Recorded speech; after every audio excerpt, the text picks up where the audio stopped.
안녕하세요, 원장님. 안녕하세요. 네, 한 달 동안 잘 계셨어요? 네, 잘 지냈습니다. 병원에 좀 어떤 이슈나 좀 에피소드 같은 게 좀 있나요? 특별히 많은 변화가 있지는 않은데요. 뭐 이제 겨울이고 추워지다 보니까 환자들 뭐 실인니 증상 가지고 계신 분들 조금 더 자주 찾아오시는 것 같고요. 뭐 저희 실장님이 허리 좀 아프시고 그러셔서 한동안 조금 쉬셨는데 요즘 조금 또 다시 나오시고 계시고 그런 것들 말고는 별 다른 일 없이 잘 흘러가고 있는 것 같습니다. 오늘 촬영도 제가 다양하게 주제를 좀 준비해 봤고요. 네. 저번 주에 촬영한 것도 저희가 유튜브에 올려놨는데 많은 반응들이 있어요. 유튜브로 또 소통을 해보시니까 어떠세요, 느낌이? 블로그나 이런 것들보다는 아직까지는 댓글이나 이런 것들이 많이 달리거나 그렇지는 않으니까 일반 분들하고 소통이라고 하기는 아직까지는 조금 애매한 것 같기는 한데요. 그래도 이제 또 차츰차츰 구독자분들도 조금 더 늘어나시고 하다 보면 또 소통이 원활하게 되면 더 좋을 것 같긴 합니다. 원장님은 블로그를 직접 굉장히 오랫동안 그리고 꾸준히 운영을 하고 계시잖아요. 네. 그렇게 하시는 이유가 있으세요? 쉽지 않으실 것 같은데요. 그냥 저의 환자들, 봤던 환자들 이렇게 올려서 저도 이제 정리하는 의미도 있고요. 그거 말고도 이제 감사하고 싶은 것들, 선물 같은 것들 이제 뭐 먹거리도 그렇고 다른 것들도 한 번씩 선물해 주시는 분들도 있고 감사의 의미도 있는 것 같고요. 직접 하지 않으면 되게 큰 의미는 없는 것 같고요. 이게 광고성으로 그렇게 흘러가기보다는 그냥 저희 치과에 대해 가지고 또 저에 대해 가지고 조금씩 더 알리게 되면 그게 더 환자분들이나 일반 분들이 더 좋아하실 것 같습니다. 보통 블로그 하면 어느 순간 되게 홍보글, 그렇죠? 마케팅 회사들이 막 글을 쓰고 별다른 좋은 정보가 안 담겨져 있는 글들이 진짜 많은데 원장님 직접 쓰시는 거 보면 환자분들 진짜 좋아하실 것 같고요. 아까 선물을 막 받으시는 걸 올리신다고 하셨는데 가장 좀 특이하고 기억에 남는 선물 혹시 기억나는 거 있으세요? 특이하다기보다는 작년이었던 것 같은데요. 네. 크리스마스 때 흔들면 이렇게 눈 이렇게 크리스탈 같이 뭐가 뿌려지는 그런 것 있잖아요. 네. 그래서 그런 것도 환자한테 또 받아가지고 데스크 앞에다가 놔두고 했던 기억이 있습니다. 그런 거 받으시면 기분 어떠세요?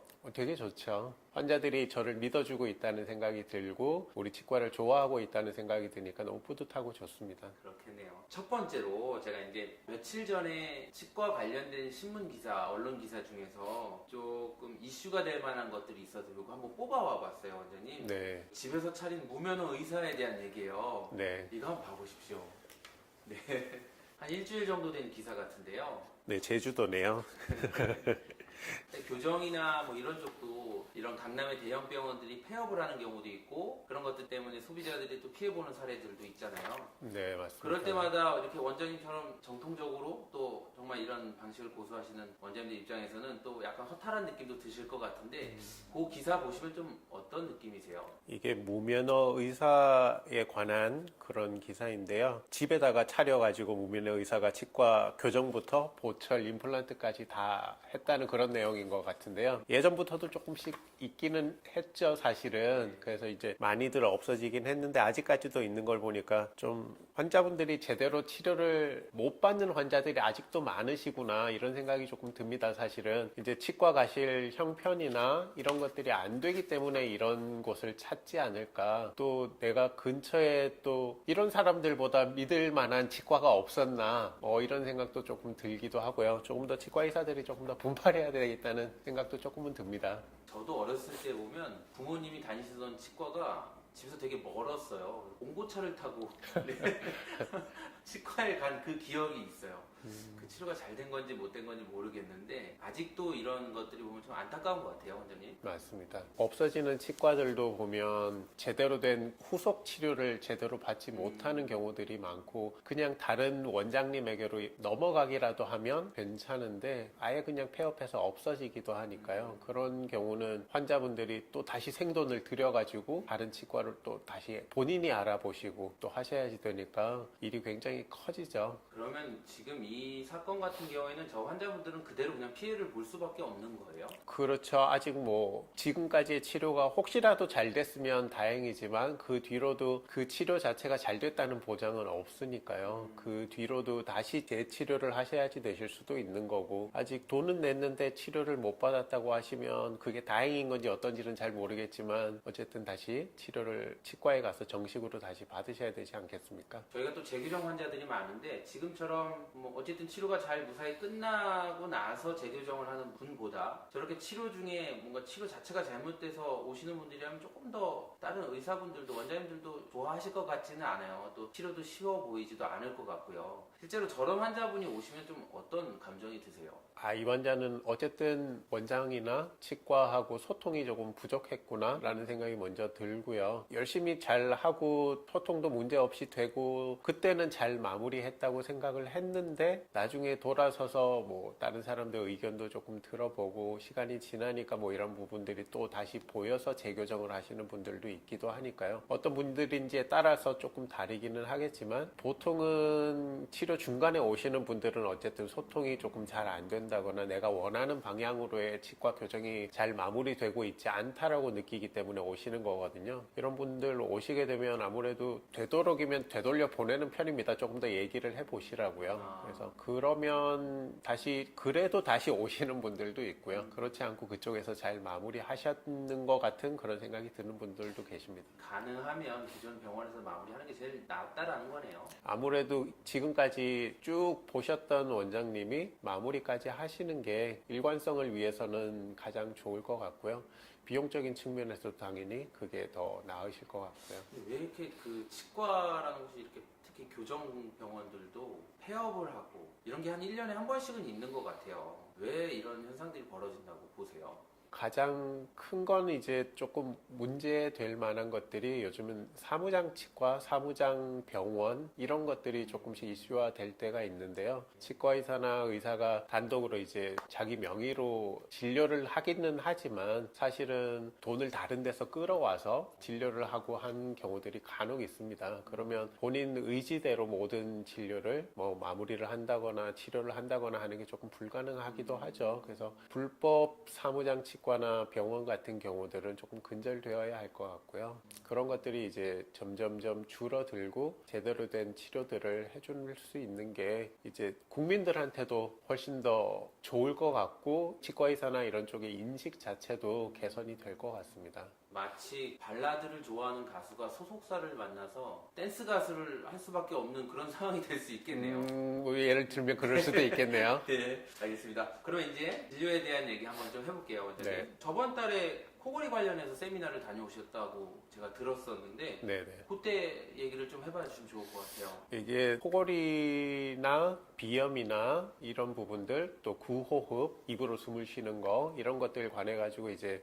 조금 계속 관심이 있어 왔었는데요. 코골이 관련해 가지고 저자특강이라 그러죠. 이제 특허 내시고 장치물을 제작하셨는 분한테 1대1로 조금 세미나를 다녀왔습니다. 그래서 이것들을 했을 때 어떤 것들이 좋아질 수 있고 어떠한 방식으로 이루어지고 이런 것들을 조금 더 많이 공부를 조금 더 했었고요. 그래서 이제 저희 치과에도 조금 더 도입을 해서 코골이 관련해 가지고 장치물 같은 것들도 환자한테 소개를 시켜드리면 어떨까 하는 생각이 조금 들고 있습니다. 코골이 치료를 치과에서 그것도 이제 교정과 전문의 원장님한테 받는다는 것도 사실은 조금 생소하기도 해요. 근데 교정과 전문의 원장님한테 받으면 조금 더 좋은 장점들이 있나요? 아무래도 교정과라는 게 치아를 움직이거나 하는 과죠. 그래서 치아나 앞골 모양 자체를 조금씩 움직였을 때 코골이가 방지된다거나 코골이를 뭐 완전히 멈추는 거는 어려울 수는 있더라도 코골이의 빈도를 줄인다거나 아니면 수면 무호흡이나 이런 것들의 빈도를 줄인다거나 증상 자체를 완화시키는 데는 도움이 많이 될 수 있고요. 원인이 무엇인지에 따라서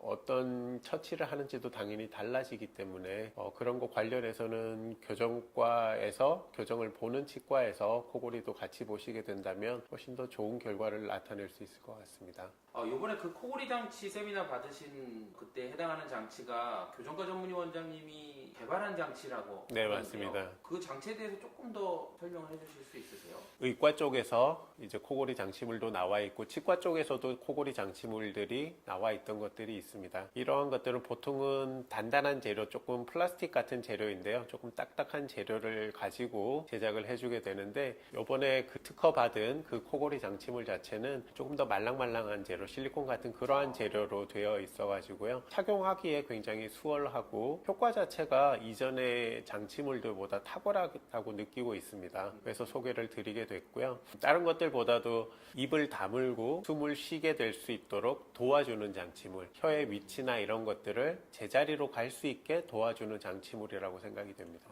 그러면 장치가 이렇게 부드러워서 많이 불편하거나 뭐 착용하는데 힘들거나 그러지는 않겠네요. 네, 착용하거나 이런 데 힘들지는 않지만 보통은 코골이를 하시는 분들이 입으로 숨을 쉬다가 코로 숨을 쉬다가 이런 경우에서 이제 안쪽에 영구개라는 것이 떨리면서 코골이가 생기게 되는데요. 그러한 것들이 이제 많이 줄어들게 되고요. 혀 위치도 굉장히 중요하고 입을 다무는 습관, 침을 삼키는 습관 이러한 것들이 중요하기 때문에 이러한 것들을 한 번의 습관 자체를 서서히 바꿔줄 수 있는 장치물입니다. 장치들 하나하나 꼼꼼하게 이제 선택하시고 고민해보시고 결정을 하신 것 같아요. 원장님이 보셔도 이번에 보신 이 세미나에서 소개한 이 장치가 그래도 현존하는 코골이 장치 중에서는 가장 좋다라고 생각이 되시나요? 네, 그러니까 이제 도입을 하려고 생각을 하고 있겠죠. 네.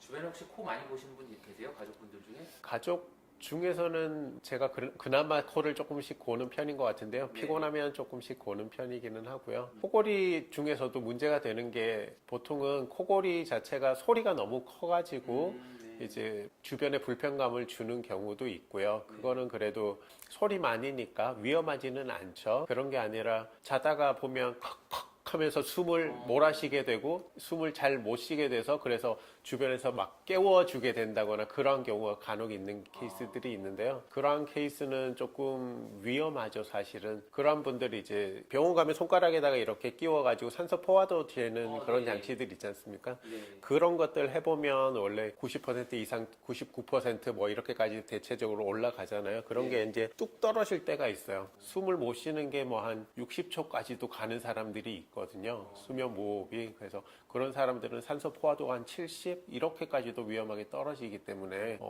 그러면 당연히 좋을 게 하나도 없겠죠. 그러면 코골이하고 수면 무호흡증하고 연관이 있는 건가 보네요. 아무래도 연관이 조금씩 있죠. 저희 와이프도 남자애 둘을 키우다 보니까 피곤하시겠죠. 네. 하루 종일 이제 몸으로 놀아줘야 되잖아요, 남자애들은. 그래서 그런지 밤만 되면 그렇게 코를 골아요. 수면 무호흡증까지는 아닌 것 같기는 한데 그러면 수면 무호흡증도 코골이 치료를 하게 되면 좋아질 수 있다는 거겠네요. 네, 많이 개선될 수 있습니다. 아예 없어진다는 얘기는 아니고요. 네. 장치물을 낀다고 코골이나 뭐 수면 무호흡이 완전히 없어진다라고 하면 그거는 굉장히 좋겠지만 어느 정도 심각성을 줄여준다라고 생각을 하시는 게 좋습니다. 궁금해요. 이게 어떤 원리인지요. 이게 코를 고는데 무호흡증까지도 어느 정도 개선이 될 수 있다? 이 장치가 어떤 기능을 하는 거예요?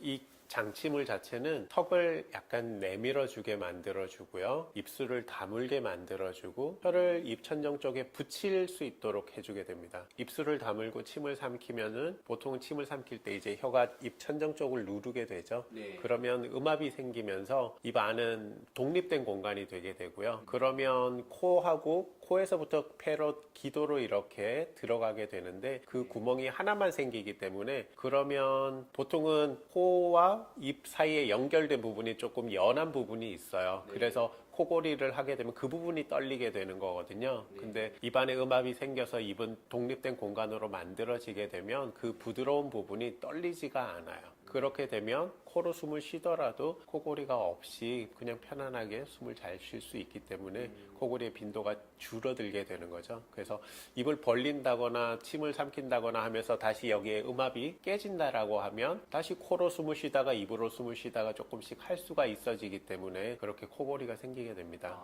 네. 이건 뭐 개인적으로 좀 궁금한 건데요. 저는 잘 때 뭔가 압박이 있는지 자고 일어나면 혀 양옆에 네. 치아 모양이 이렇게 아픈이 생기는 거 말씀하시는 거죠? 그런 게 생기거든요. 요거 혹시 이 장치로도 개선이 되나요? 그거 자체는 옆쪽으로 이제 밀어주고 있기 때문에 생기는 거거든요. 그래서 네. 치아 쪽으로 어차피 장치물을 끼면 치아랑 닿지 못하게 됩니다. 그래서 그러한 것들은 당연히 없어질 수밖에는 없기는 하고요. 예. 그거가 생기는 거가 꼭 이상한 일이라고만은 여겨지지는 않고요. 그래요? 네. 뭐 그거는 특별히 크게 문제가 될 것 같지는 큰 병은 않습니다. 아닌가 보네요. 네, 그렇습니다. 네, 다행이네요. 네, 걱정 안 하셔도 될 것 어느 같습니다. 순간 막 여기가 쪼글쪼글해지고 심하면 또 그쪽이 조금 아픈 것 같기도 하고 그러더라고요. 그래서 한번 여쭤봤습니다. 네.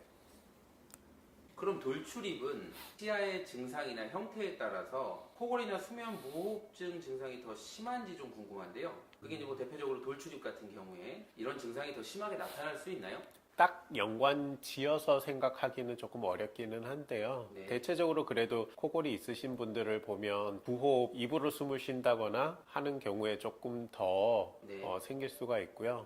일단은 구호흡 하는 경우에 또 앞니 쪽이 조금 벌어져 있다거나 그러한 경우에도 입으로 자꾸 숨을 쉬다 보면 코로 숨을 쉴 수 있는데도 자꾸 입으로 숨을 쉬게 되는 사람들이 있고요. 네. 혀 위치가 좋지 않아서 그런 분들은 대체적으로 또 습관 자체가 혀의 위치 자체도 좋지가 않습니다. 그래서 정상 혀 위치가 아닌 사람들에서 특별히 더 그런 것 같고요. 그러면 치아 교정 치료랑 코골이 치료랑 같이 병행해야 되는 증상도 있나요? 일단 코골이가 있으면 당연히 코골이 장치물이든지 네. 뭐 치료를 생각을 해봐야지 되고요. 사실 혀 위치가 가장 중요한 포인트거든요. 근데 혀를 입 천정에 늘 붙이고 정상 위치로 있을 수 있어야지만 입을 네. 자꾸 다물 수 있는 역할도 되는데 그런 것들 골격적으로 어려운 케이스들이 간혹 있습니다. 어려서부터 혀를 자꾸 내민다거나 아니면 아래턱이 너무 원래부터 어렸을 때부터 자꾸 커져서 혀가 밑으로 깔리는 사람들이 있는데 이런 사람들은 보면 입 천정이 되게 좁고 깊어요. 네. 그러다 보니까 혀가 이렇게 그 안쪽에 들어가기도 사실은 습관 자체를 고치기도 어려울 수 있거든요. 이런 사람들 같은 경우는 뭐 상악 확장 장치 위쪽을 벌려주는 뼈대 자체를 늘려주는 그러한 치료를 같이 하기도 하고요. 치아가 너무 오밀조밀하게 배열이 돼 있어서 삐뚤삐뚤하다 보니까 혀가 있을 공간이 부족한 경우 그래서 배열을 해주고 나면 훨씬 더 나아지는 경우 이러한 경우들이 있기 때문에 네. 필요하면 교정을 같이 하면서 코골이도 같이 개선을 시켜주면 아주 좋은 결과를 낼 수 있습니다. 코골이는 사실 스스로 알기가 어렵잖아요. 그렇죠. 혼자 주무시는 분들은 조금 알기가 네, 어렵죠. 가끔 자다가 코 골다가 깜짝 놀라서 일어나는 경우는 있었는데 그럼 이 어느 정도 증상일 때 치료를 좀 받아야 되는 수준이라고 보세요? 제가 생각하기로는 네. 이제 그냥 코골이, 그냥 소리가 조금 큰 정도는 크게 문제가 되지는 않지만 이게 보통은 코골이 소리가 커지면 커질수록 그러다가 수면 무호흡이 생기거든요. 그래서 보통은 같이 오는 경우들이 많기 때문에 네. 일단 주변에서 보고 수면 무호흡이 조금 있다라고 판단이 되면 네. 그때는 조금 적극적으로 생각을 해보시는 게 좋을 것 같고요. 내가 그냥 가끔씩 피곤하고 약간씩 술 마신다거나 그랬을 때 조금 고는 정도다. 그거는 크게 문제가 될 것 같지는 않습니다. 그럼 와이프한테 심하게 욕을 먹었을 때요. 코 본다고? 그때는 와야 될까요? 일단은 체크는 해보시는 게 좋지 않을까요? 네, 알겠습니다. 끝으로 그러면 수면 무호흡과 코골이로 약간 고민하고 계신 분들 또는 치료를 받아야 될까 말아야 될까 하시는 분들한테 한마디 해주시면 좋을 것 같아요. 이 장치물을 개발하신 분 자체가 수면 무호흡이 있고요. 굉장히 심하신 편이셨는데 네. 이 장치물을 본인을 위해서 장치물을 제작을 하셨어요. 확실한 동기부여네요. 네, 그렇기 때문에 결과물도 나와 있고 장치물을 꼈을 때의 뭐 전후 비교도 확실하게 되고 있는 장치물이기 때문에 네. 수면 무호흡까지 있으신 분들에서는 한번 고려를 해보시면 좋으실 것 같습니다. 네. 오늘 이 코골이가 있으신 분들 고민 많이 하실 텐데 당장 어디에서 치료를 받아야 되는지 언제 치료를 받아야 되는지 뭐 이런 궁금증이 많이 풀린 것 같습니다, 원장님. 네. 다음은 이제 라미네이트에 대해서 한번 몇 가지 여쭤볼게요, 원장님. 네. 라미네이트 되게 오래된 치료라고 알고 있는데 또 어떤 분들은 불안정하다라고 하는 분들도 있고 여러 가지 또 말들이 있는 것 같아요. 또 특히나 이 강남 쪽에서는 라미네이트 되게 저렴하게 하는 곳들이 많잖아요. 네. 그런 것들 때문에 사실 상담하시거나 환자분들 대하실 때 좀 어려움은 없으세요? 어려움이라기보다는요, 워낙 여러 군데를 다니시기 때문에 예.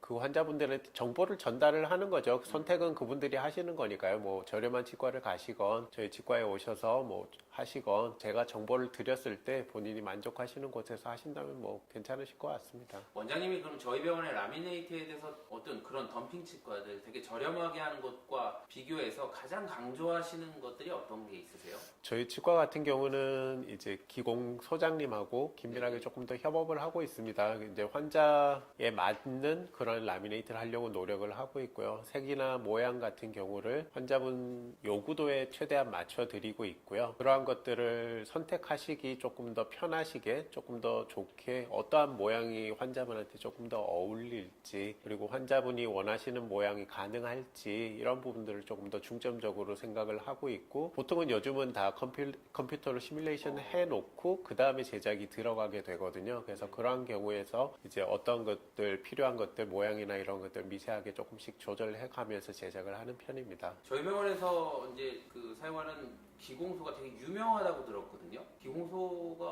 어떤 곳인지 좀 알려주실 수 있으세요? 벨리버튼이라고 네.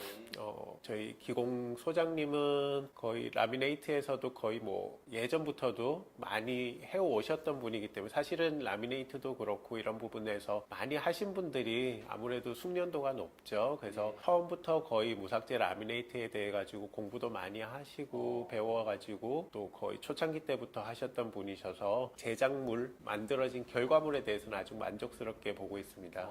그 기공사 그리고 기공실 뭐 이런 치과 치료에서 특히 라미네이트 같은 경우는 이 기공사의 역할이 굉장히 크겠네요. 아무래도 클 수밖에 없죠. 제가 이제 같이 색상이나 모양 같은 것들을 보기는 하지만 제가 직접적으로 깎지는 않거든요. 네. 그래서 이러한 것들을 제작을 해 오시는 분이 기공사이기 때문에 그 손끝도 굉장히 중요합니다. 그리고 저희 병원이 그 라미네이트가 그냥 하얗고 예쁘게만 만드는 게 아니고 주변 치아랑 잘 어울리게 색상도 잘 맞추신다고 제가 알고 있는데 원장님이 그런 색상 같은 것들은 이게 배합을 하시는 거예요? 이제 색상은 어떠한 색상을 이제 색상표 같은 것들이 있기는 하고요. 네. 그랬을 때 이 환자분이 어떤 정도의 밝기를 원하는지에 따라서 또 조금씩 달라지기도 하고요. 치아마다 색상이 미세하게 조금씩 다릅니다. 그래서 최대한 그 비슷한 결과물이 나올 수 있도록 치아들이 또 라미네이트를 했는데 너무 얼룩덜룩하게 보이면 또 곤란하겠죠. 그래서 어떤 부분에서 조금 더 색조가 또 조금 더 강조되어야 할지 이런 것들, 그리고 라미네이트를 제작을 하고 나면 그 위에 착색도 약간씩은 하게 되거든요. 그런 과정을 거치면서 조금 더 균일한 결과물을 얻게 하려고 노력하고 있습니다. 라미네이트가 나중에 이제 착색이 됐을 경우에 라미네이트도 혹시 미백을 할 수 있어요? 제가 지금 말씀드린 착색이라는 거는 위에다가 그냥 뿌렸다가 그냥 지워지는 그런 것들이 아니라 내부에다가 입혀놓는 거기 때문에 그러한 것들은 변색이 되지는 않고요. 단지 이제 라미네이트도 본인 치아하고 마찬가지로 그 위에 커피나 담배나 이런 스테인 같은 것들이 묻을 수는 있습니다. 네. 대체적으로 얘가 굉장히 잘 지워지기 때문에 양치만 잘 하셔도 어느 정도 잘 지워지기는 하지만 한참 지나면 그래도 조금 오래된 때같이 약간씩은 어두워지기도 하거든요. 그래서 그러한 것들은 자가 미백 틀이나 이런 것들로 살짝 미백을 하기도 하고요. 네. 아니면 치과에 오셨을 때 고운 입자를 이렇게 뿌려서 조금 더 변색 같은 것들을 깨끗하게 만드는 것들도 있으니까요. 오래되고 약간 더 검게 된 치아들은 한번 그런 것들을 고려해 보면 좋을 것 같습니다. 네. 뭐 연예인 지망생 분들이나 이렇게 어쨌든 웃는 모습이 되게 중요한 분들, 치아가 이렇게 예뻐야지만 그 인상을 주는 그런 직업을 하려고 하시는 분이나 하고 계신 분들이면 라미네이트가 단순히 색상만 중요한 건 아닌 것 같아요. 치아 모양도 되게 중요할 것 같거든요. 네, 맞습니다. 그럼 라미네이트도 어떤 치아 모양에 대한 스타일이 여러 가지가 있는 건가요? 이제 보통 남성, 여성이 대체적으로 조금 다르죠. 남성분들은 아무래도 조금 더 치아들이 크고 조금 더 각진 편이고요. 여성분들은 조금 더 동글동글하고 약간 더 작은 편입니다. 그래서 치아 모양 자체도 원래 치아 모양이 어떤지 생각을 해볼 수 있을 것 같고요. 치아가 그냥 완전히 직사각형이 아니라 끝이 라운딩 된 그러한 직사각형이라고 보여지는데, 그러한 라운딩 된 정도, 공률이 어느 정도일 때 환자분이 좋아하실지 이런 것들을 같이 보면서 상담을 하실 수도 있을 것 같습니다. 보여주세요. 김수현 씨. 이 연예인 분들은 말씀드리기가 참 조심스러운데요. 워낙 잘생기셔가지고 그렇죠. 아무것도 안 해도 빛이 나시는 분들이기 때문에 제가 뭐 굳이 너무 지금 신경 쓰시는 것 같은데요, 지금. 굳이 추천을 드려야 될까요? 아무래도 앞니 두 개의 길이나 이런 것들이 모양이 약간 비스듬한 것들도 조금은 있는 것 같아서 라미네이트나 이런 것들보다는 약간 다듬으시는 정도면은 네. 충분하실 것 같습니다. 너무 소극적이신 거 아닌가요? 아닙니다. 굉장히 적극적입니다. BTS였으면 큰일 날 뻔했습니다. 네. 자, 다음은 트와이스 나연씨입니다. 여기 한번 보십시오. 이가 되게 토끼 이빨 같은데요? 귀여운데요? 토끼 이빨이죠. 네, 나연씨 같은 경우에는 어떻게 조금 개선하면 좋을까요? 약간 트레이드마크 같은 그런 이미지 아닌가요? 그렇긴 하죠. 그래서 이게 본인이 고치고자 하는 의지가 있다면 고치겠지만 그렇지 않다면 뭐 보통은 고치지 않겠죠. 그래서 뭐 비슷한 케이스에서 이거가 앞니 토끼처럼 나온 게 아무래도 조금 더 고민이신 분들도 있을 것 같은데요. 네. 이런 경우에 앞니가 많이 큰 것도 조금은 있지만 사실은 옆쪽 치아가 작은 게 더 커 보입니다. 그래서 옆쪽의 치아들을 조금 더 키워준다면 훨씬 더 부드러운 이미지 또 조금 환한 스마일이 조금 더 될 것 같아서 옆쪽의 라미네이트 같이 권하고 싶네요. 앞니를 작게 하는 게 아니고 옆을 크게 하는 거군요. 네, 앞니도 약간 작게 만들면 더 좋기는 하겠고요. 그러려면 또 치아 삭제량이 많아질 수도 있기도 하니까 필요한 경우라면 그렇게 하겠지만 지금 같은 경우는 앞니가 굉장히 커 보이지는 않아서 쪽 치아를 조금 더 키워주면 어떨까 싶습니다. 네. 그리고 이번에는 윤은혜 씨네요.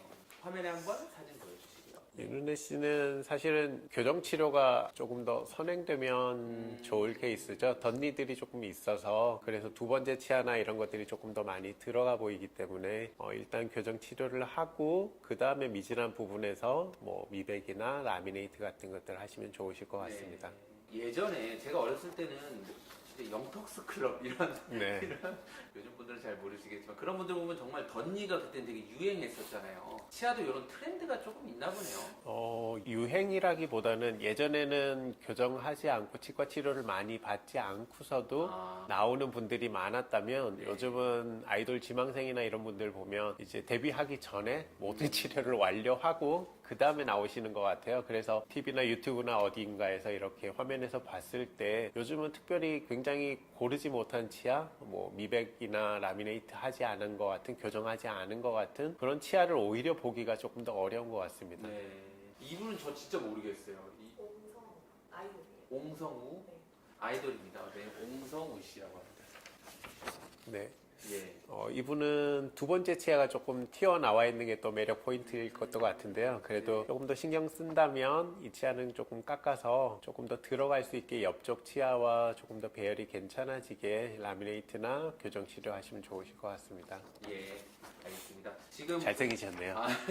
연예인분들 저희 테디스마일 치과로 연락 주시기 바랍니다. 많은 관심 부탁드립니다. 저희 예전에 아이돌 치료 굉장히 많이 했다고 제가 들었어요, 원장님. 그 연예인분들, 지망생분들도. 그런 분들 치료할 때 조금 방법이 달랐나요? 또 추구하는 것들이 있었나요? 그런 분들은? 아무래도 조금 더 빨리 하는 것들이 조금 더 중요하기 때문에 교정만 가지고 하는 케이스들도 있었고요. 교정하고 일부분 교정하고 조금 더 라미네이트나 이런 것들로 조금 더 빨리 마무리를 하는 케이스들도 있기도 했는데요. 네. 어쨌든 시간과 심미의 싸움인 것 같습니다. 그렇군요. 저번에 저희가 촬영 왔을 때 실장님하고 대화를 되게 많이 나눴었어요. 원장님에 대해서도 얘기를 많이 해주셨는데 원장님은 라미네이트로 앞니를 치료하기도 하지만 레진으로 이렇게 막 만드는 거 되게 좋아하신다고 네. 얘기를 제가 들은 게 있거든요. 그래서 라미네이트 대신 이런 레진 치료로도 치료가 가능한 케이스가 있는 거예요? 그렇죠. 아무래도 충치 치료 같은 것들은 당연히 라미네이트로 하기도 하지만 한 치아 정도 내지는 한두 치아 정도일 때는 부분적으로 뭔가 나쁜 것들이 있을 때는 레진으로 치료를 많이 하게 되는데요. 레진 특성상 뭐 나중에 변색이나 이런 것들이 조금씩 되기는 하지만 나중에 뭐 몇 년 지나서 조금씩 다듬어 주게 되면 또 터치업 해주게 되면 또 좋은 결과물이 유지가 잘 되기 때문에 네. 꼭 라미네이트만을 권하지는 않고 있고요. 네. 색상 자체도 레진이 굉장히 다양하게 나오고 있습니다. 그래서 몇 가지 색을 섞어가지고 이렇게 제작을 하게 되면 뭐 네. 만족도도 굉장히 높은 편이고요. 아마 시청자분들은 뭐 라미네이트 정도는 아실 것 같은데 레진 하면 들어는 봤는데 이 어떤 형태로 치료하는지 그러니까 궁금하실 것 같긴 해요. 그래서 레진 있는 재료잖아요, 원장님. 네. 라미네이트는 이렇게 아예 이렇게 깎아서 모양이 만들어져서 이렇게 나오는 걸로 알고 있는데 레진으로 치료한다라는 거는 어떤 방식인 거예요? 레진 치료라는 게 보통은 이제 충치 치료로 많이들 알고 계신데요. 네, 맞아요. 앞니에서도 이제 레진 치료 같은 경우는 레진 치료를 하게 된다고 하면 모양이 안 좋은 부분이 있다면 일부분은 깎아내고 그러면 깎아내게 되면 다시 채워줘야지 되겠죠. 그리고 비어있는 부분이 있다면 또 채워줘야지 될 것 같고요. 그래서 이런 빈 부분이나 깎아냈던 부분들을 채워주는 재료를 레진이라고 생각을 하시면 되는데요. 네.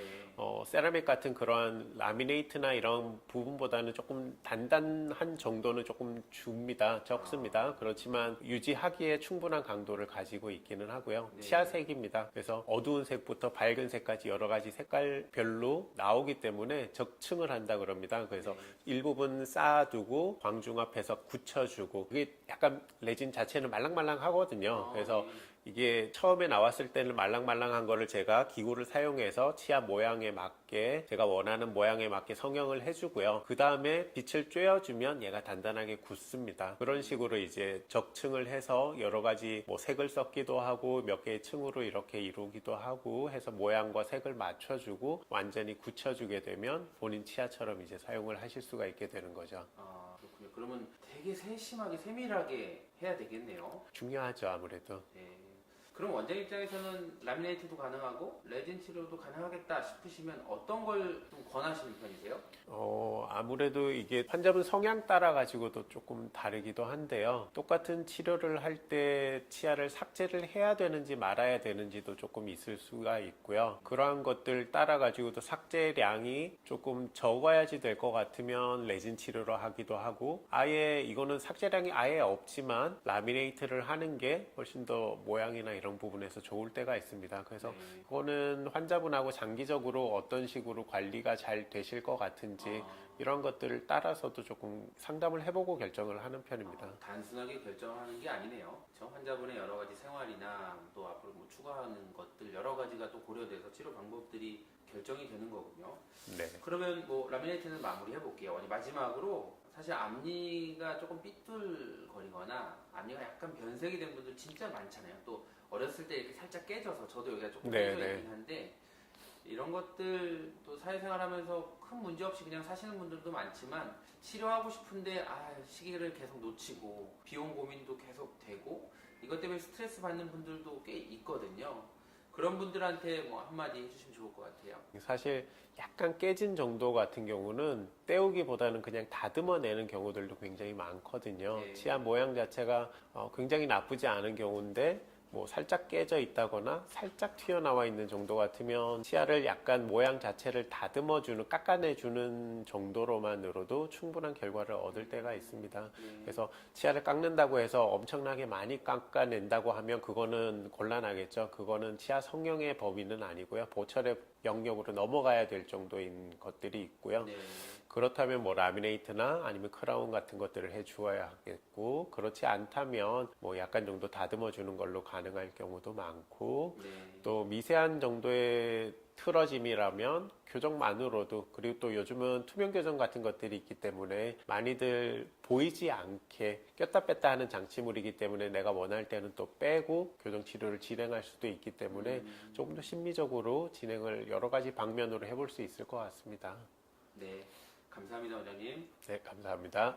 이번엔 임플란트로 한번 넘어가 볼게요. 저희가 이제 바이콘 임플란트를 쓰시잖아요. 네. 근데 보통 요즘 광고를 보면은 거의 오스템 사람들도 많이 알려져 있고요. 가장 대중적인 것 같기도 해요. 근데 그럼에도 저희는 바이콘 임플란트를 쓰시는 이유가 있으세요? 바이콘이 이제 아무래도 외산이고 비용 자체도 국산보다는 가격대가 조금은 더 높게 형성이 돼 있기는 합니다. 그런데 이제 바이콘을 제가 가장 좋아하게 된 이유 자체도 술식은 심을 때는 조금 더 신경을 많이 써야 되지만 네. 심어놓고 나서의 장기적인 예후라고 합니다. 이게 관찰을 해봤을 때 얼마나 잘 버티고 있는지 그리고 버티는 것만이 문제가 아니라 혹시라도 뭐 씹는 깨진다거나 뭔가 문제가 생겼을 때 어떤 식으로 대처가 가능한지 이런 것들을 생각을 해봤을 때 장기적인 관점에서 제가 생각을 했을 때 가장 좋은 임플란트라고 생각을 해서 바이콘을 이제 환자분들한테 소개를 시켜드리고 진행을 하고 있고요. 이런 바이콘 같은 경우는 조금 다른 방식으로 진행이 되게 됩니다. 식립부터 나중에 결과물에 이르기까지 조금 더 다른 방식으로 되는데 결과물 자체를 오래 쓴다는 관점에서 저는 생각을 많이 하고 있기 때문에 특히 저희는 교정을 많이 보는 치과로 시작을 했기 때문에 네.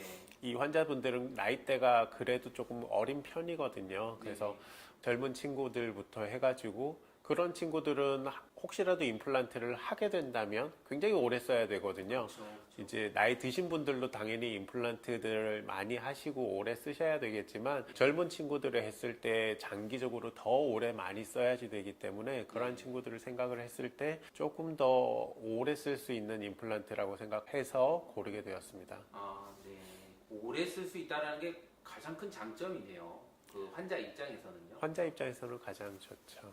바이콘 임플란트는 그냥 일반적인 요즘에 많이 쓰는 임플란트 나사형으로 되어 있는 것과 조금 다른 모양이라고 제가 알고 있거든요. 그 형태가 왜 그렇게 되어 있는지 좀 설명 좀 해주세요. 이게 개발될 때부터 쐐기 모양으로 이렇게 결합하는 형태로 되어 있습니다. 네. 이전에 이제 뿌리 파트가 있고 기둥 파트가 있고 머리 파트로 이렇게 임플란트가 보통 세 부분으로 구성이 되는데요. 뿌리 부분 심을 때부터 조금 다르고요. 뿌리 부분과 기둥 부분을 연결하는 부분이 또 조금 더 다르게 되어 있습니다. 이 부분, 이 두 가지가 가장 크게 다른 부분인데요. 심는 것 말고 이렇게 연결을 할 때 보통은 스크류로 연결을 하게 됩니다. 이 기둥 안쪽에 작은 나사가 들어가게 되죠. 네. 그래서 이 작은 나사가 들어가면 꽉 조여서 기둥과 뿌리 부분에 심어 놨던 임플란트 매식체가 연결이 되게 되는데 이 나사가 빠진다거나 느슨해진다거나 하게 되면 흔들리기 시작을 하죠. 그렇죠. 네. 그러면 이 기둥 부분이 흔들리기 시작하면 여기 뿌리 부분에 심어 놨던 부분에서 찢어진다거나 이게 티타늄이라서 조금 강한 그러한 재료로 제작이 되기는 하지만 그래도 찢어질 수 있고요. 아니면 이게 흔들리게 되면 주변에 뼈를 녹이게 돼요. 아무래도 이쪽으로 세균 같은 것들이 자꾸 번식을 하기가 쉬운 환경들이 되고 네. 음식물도 더 많이 낄 수 있기 때문에 잇몸 뼈 자체가 조금 더 잘 나빠지는 경향이 있는데요. 바이콘 같은 경우는 이 뿌리 매식체와 기둥 부분이 이렇게 꽉 끼우는 형태로 되어 있습니다. 빠질 수도 있기는 합니다. 빠질 수도 있기는 하지만 다시 꽉 끼우면 이게 콜드 웰딩이라고 해서 대형 선박 같은 곳에서 뒤쪽에서 힘을 주기 추진력을 얻기 위한 스크류가 있죠. 이 스크류 같은 경우도 배에 선미하고 연결이 될 때 이 콜드 웰딩으로 끼우는 방식으로 되게 됩니다. 네. 이 스크류가 굉장히 중요한데 얘가 빠지면 안 되잖아요. 흔들려서도 안 되고. 그런데 이러한 부분에서도 콜드 웰딩으로 꽉 끼우는 방식으로 되어 있거든요. 그래서 이거 자체가 임플란트 매식체와 이 기둥을 이렇게 꽉 끼워 놓게 되면 훨씬 더 단단하게 일체화되기 때문에 주변의 뼈도 성장을 생각보다 더 잘 되는 경우들이 많이 보게 됩니다. 그래서 이런 것들 때문에 더 좋은 임플란트라고 생각이 됩니다. 뭐 사람 욕심이 끝이 없으니까요, 완전히. 네. 그럼 바이콘 임플란트 하면 그냥 평생 죽을 때까지 쓸 수 있는 거예요? 뭐 바이콘 임플란트가 조금 더 좋다고 생각이 되기는 하지만 수명이 다하면 빠질 수도 있겠죠. 그렇지만 그렇군요. 관리 자체도 특별하게 많이 어렵지는 않으니까요. 예. 이런 부분들은 임플란트 하시게 된다면 마무리하면서 잘 설명을 드리고 정기 체크는 늘 치과는 친하게 지내시는 게 좋습니다. 네. 그러니까 치과를 자주 오면 뭐 치료 비용도 더 절감된다는 제가 얘기를 들었었는데 네. 이상하게 치과랑 친해지기가 참 어려운 것 같아요. 네, 저희 실장님이 이제 환자들한테 한 번씩 이제 정기 체크 환자들한테 하는 얘기인데요. 정기 체크 환자들이 내가 이렇게 1년에 한 번씩 그냥 스케일링이라 할 것 같으면 이걸 왜 와야지 되냐 라고 얘기하시는 분들이 있어요. 나는 치석도 뭐 많이 생기는 것 같지도 않고 충치도 많이 생기는 것 같지도 않은데 내가 왜 치과에 계속 이렇게 체크를 와야 되냐 이렇게 얘기를 하실 때 실장님이 얘기하시는 게 당신이 이렇게 오시기 때문에 안 생기는 거라고 그 말이 맞는 것 같습니다. 치과에 자주 다니고 관심을 가지고 약속을 하고 오게 되고 그런 식으로 본이든 타이든 한 번씩 스케일링이나 검진을 하게 되면 네. 충치도 가벼울 때 치료를 할 수도 있는 거고 어떤 부분에서 조금 더 양치를 잘 해야 관리가 되는지도 알 수 있기 때문에 네. 한 번씩 체크를 반드시 받으시는 게 좋을 것 같습니다. 네, 감사합니다. 예전에는 임플란트 하면 되게 나이가 있으신 분들만 하는 것처럼 저는 생각을 했는데 요즘은 많이 이제 음식 습관도 서구화되고 네. 그쵸? 또 단 음식도 워낙 뭐 많이 나오는 시대니까 임플란트 하시는 분들 나이가 또 20, 30대 이렇게 또 젊어지는 경향이 있는 것 같아요. 근데 이런 분들은 또 치과를 많이 안 다녀보셔서 그런지 통증에 대한 걱정, 또 치과 공포에 대한 걱정 이런 것들이 되게 많더라고요. 혹시 저희가 사용하는 이 바이콘 임플란트가 이런 통증에도 조금 더 장점이 있을까요? 통증을 없애는?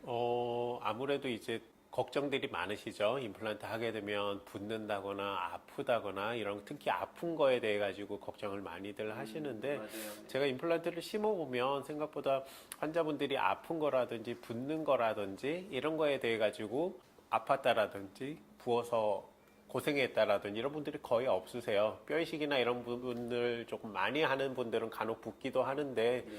그냥 임플란트 정도 심는 정도로는 크게 붓지도 않고 통증도 크게 없습니다. 이게 왜 그러냐 생각을 해봤을 때 이제 스크류 타입의 임플란트 같은 경우들은 식립을 할 때 드릴이 굉장히 고속으로 회전을 합니다. 이제 주변의 뼈들을 갈아내거나 할 때 빠른 속도로 하기 때문에 뼈도 다 없어지고요. 주변에 데미지를 조금 더 주게 되죠. 네. 그리고 이런 부분에서 압력이 가해지기 때문에 붓는 경우들도 조금 더 생기게 됩니다. 근데 저속으로 저희는 드릴링을 하게 되고 드릴링을 안 하는 건 아니죠. 넓혀야지 되니까. 네. 그래서 식립을 하기 위해서 드릴링을 하는데 굉장히 바이콘은 저속으로 하게 됩니다. 그래서 장점 중에 하나가 저속으로 드릴링을 했을 때 뼈를 모을 수도 있고요. 그런 식으로 저속으로 하게 되면 주변의 뼈나 이런 부분에 대해서 데미지를 적게 주기 때문에 술 후에 통증이라든지 붓기가 굉장히 적은 편입니다. 그렇군요. 그러면 이런 통증이나 붓기는 뭐 식립하고 나서 어느 정도 기간까지가 좀 발생하나요? 보통은 뭐 한번 붓게 되면 붓기는 한 주에서 길게는 3주 정도까지 가는 경우들이 있기는 하고요. 네. 통증 같은 경우는 식립하고 마취가 풀리면 또 조금씩 불편하신 경우들이 있어서 약은 보통 한 3일에서 5일 정도 처방을 해드리고 불편감에 따라서 드시도록 하고 있습니다. 이 모든 치료가 그렇지만 부작용이 아예 없다고 볼 수는 없잖아요, 원장님. 이런 임플란트 치료할 때 그래도 조금 발생할 수 있는 부작용은 어떤 것들이 있을까요? 아무래도 조심을 하고 뭐 CT 같은 것들도 찍고 해가지고 다방면에서 검토를 하고 심는 게 가장 좋겠고 그렇게 하더라도 문제가 생길 때가 간혹 있을 수는 있겠죠. 네. 그래서 이제 부작용 같은 것들이 있을 수 있는 것들이 뭐 피가 계속 난다든지 하는 것부터 가벼운 것부터 통증이 조금 있는 정도 붓는 것부터 시작을 해서 가장 크게는 임플란트 심으면서 가장 크게 이제 문제가 생기는 경우들이 여기에 아래쪽에 심을 때 여기에 신경관이 크게 지나가는 것들이 있는데요. 네. 그러한 것들을 드릴하면서 건드린다거나 그러게 되면 문제가 크게 생길 수가 있죠. 이쪽에 감각이 마비가 되거든요. 그래서 움직이는 건 괜찮지만 여기에 뭐 음식물이 흐른다거나 해도 모르게 되는 그런 경우들이 간혹 생길 수가 있습니다. 그거는 이제 뼈가 남아있는 뼈 자체가 굉장히 작은 경우에 생길 수가 있는 경우들이 더 큰 것 같고요. 그렇지 않다면 의사의 실수에 의해 가지고 문제가 생기는 경우도 간혹 있을 수는 있는데요. 굉장히 조심을 해가면서 진행을 해야 되는 부분이죠. 그러네요. 아까 처음에 얘기했던 그 저 무면허 의사가 갑자기 떠오르면서 정말 큰일 날 수도 있겠네요. 네, 그럼요. 장비 자체가 제대로 된 장비라든지 좋은 장비들이 있기가 어렵겠죠. 그런 분들은 당연히 뭐 CT가 없기가 쉬울 거고 엑스레이 같은 경우도 전체를 보는 엑스레이가 아니라 뭐 조그만한 부분만 보는 엑스레이를 가지고 있다거나 아예 엑스레이 자체도 없으실 수도 있고 네. 그렇기 때문에 문제가 크게 될 수 있습니다. 어르신 분들 보면은 또 치아가 그냥 치아를 발치하고 그냥 그렇게 방치하시는 분들도 없이 지내시는 분들이 꽤 그렇죠. 그러다 있으시죠. 보면 또 골이 많이 또 녹는다고 하시더라고요. 네. 없어진다고 하시더라고요. 이렇게 또 이런 분들은 고리식을 통해서 임플란트 치료를 하기도 하잖아요. 이런 분들한테 바이콘 임플란트가 뭐 좀 더 특히 더 좋은 장점들이 있을까요? 아까도 말씀드렸지만 바이콘은 저속으로 드릴링을 하면서 구멍을 이제 뼈에 구멍을 내면서 넓혀주게 되거든요. 네. 이러면서 뼈를 모을 수 있습니다. 안쪽에 이제 뼈를 긁어내는 거나 마찬가지이기 때문에 드릴링을 하면서 넓히면서 모아놨던 골을 다시 이식을 해줄 수가 있어요. 그래서 우리가 필요한 자리들이 있을 수가 있고 뼈라는 게 우리가 동전골, 이전골 여러 가지 뼈들이 있는데 대체적으로 뭐 돼지뼈나 소뼈 같은 것들도 많이 사용을 하거든요. 당연히 뭐 처치를 해서 인체에 사용을 했을 때 문제는 전혀 없습니다. 그렇지만 생착률이라고 하죠. 붙어서 얘가 살아날 수 있는 정말로 내 뼈가 될 수 있는 확률이라고 하면 자기 뼈가 가장 좋거든요. 그래서 바이콘을 심게 되면 필요한 부분에서 뼈를 모아서 조금 또 필요한 다른 부분에다가 이식을 한다거나 해주게 되면 그 뼈는 본인 뼈로 만들어진 뼈기 때문에 굉장히 생착률이 좋습니다.